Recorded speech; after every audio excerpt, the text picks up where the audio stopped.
जय माता दी दोस्तों। महालक्ष्मी पूजा के समय यह व्रत कथा अवश्य सुनें। लक्ष्मी कृपा से धन संपत्ति और वैभव से भर जाएगा आपका घर। आइए शुरू करते हैं। धन और वैभव की देवी लक्ष्मी माता की विशेष पूजा भादव माह के शुक्ल पक्ष की अष्टमी से शुरू होती है, जो लगातार 16 दिनों तक चलती है। इसमें 16 दिनों तक व्रत रखकर महालक्ष्मी की पूजा करते हैं। यह व्रत महालक्ष्मी व्रत के नाम से भी जाना जाता है। जो व्यक्ति 16 दिनों तक महालक्ष्मी व्रत विधि विधान से करता है, इससे उसके सारे संकट दूर होते हैं। उस पर माता लक्ष्मी की भी कृपा होती है। उसका घर धन संपत्ति सुख वैभव आदि से भर जाता है। इस व्रत में पूजा के समय महालक्ष्मी व्रत कथा ज़रूर सुननी चाहिए। इसके बिना यह व्रत पूरा नहीं होता है। तो आइए जानते हैं महालक्ष्मी व्रत कथा के बारे में।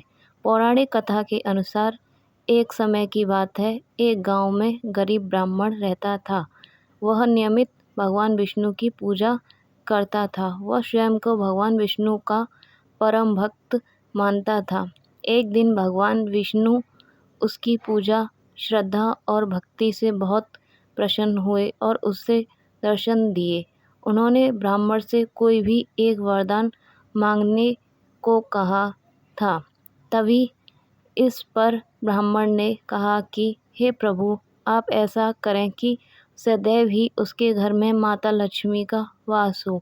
इस पर भगवान विष्णु ने कहा कि तुम्हें लक्ष्मी अवश्य प्राप्त हो सकती है, लेकिन इसके लिए थोड़ा प्रयास करना होगा। श्री हरि ने ब्राह्मण से कहा कि यहाँ पास के मंदिर के पास एक महिला आती है। वह रोज वहाँ पर गोबर के उबले पाथती है। तुमको बस इतना ही करना है कि तुम उस महिला को अपने घर आने का निमंत्रण दो। वह महिला कोई और नहीं, देवी लक्ष्मी ही है। यदि वह महिला तुम्हारे घर आ जाती है तो तुम्हारा घर धन संपत्ति और वैभव से भर जाएगा। उस ब्राह्मण को ये बात कहने के बाद भगवान विष्णु अपने धाम वापस लौट गए थे। भगवान विष्णु की बातों को सुनने के बाद वह ब्राह्मण अगले दिन प्रातःकाल में 4 बजे ही मंदिर के बाहर बैठ गया। जब वह महिला उबले पाथने आई तो वह ब्राह्मण उसके पास गया और उसने महिला को अपने घर आने का निमंत्रण दिया। उसकी बातों को सुनकर माता लक्ष्मी समझ गई कि यह काम भगवान विष्णु ने किया है। इस पर माता लक्ष्मी ने उस ब्राह्मण से कहा कि तुम 16 दिनों तक महालक्ष्मी का व्रत विधि विधान से करो। रात में चंद्रमा को अर्घ्य दो, इसके बाद ही मेरा तुम्हारे घर आना होगा। ये बात सुनने के बाद ब्राह्मण अपने घर लौट आया। अगले दिन से उसने 16 दिनों का लक्ष्मी व्रत आरंभ किया।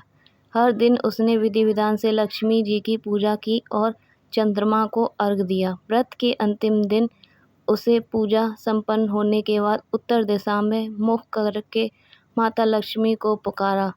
अपने दिए गए वचन के अनुसार माता लक्ष्मी उसके घर में प्रकट हो गई। उस ब्राह्मण पर माता लक्ष्मी की कृपा हुई तो उसकी दरिद्रता और हर संकट मिट गया। उसका घर सुख संपत्ति से भर गया। जो लोग महालक्ष्मी व्रत रखते हैं वे भी विधि विधान से माता लक्ष्मी की पूजा करें और महालक्ष्मी व्रत कथा अवश्य ही सुनें। पूजा के समापन पर माता लक्ष्मी से प्रार्थना करें कि हे देवी, जिस प्रकार से आपने उस ब्राह्मण पर अपनी कृपा की, वैसे ही कृपा कर मुझ पर भी करें। ऐसा अवश्य बोलें। Thank you for watching this video. Please subscribe to my YouTube channel. Please like my video and support me. धन्यवाद। आपका दिन शुभ हो। जय माता दी कमेंट में अवश्य लिखें।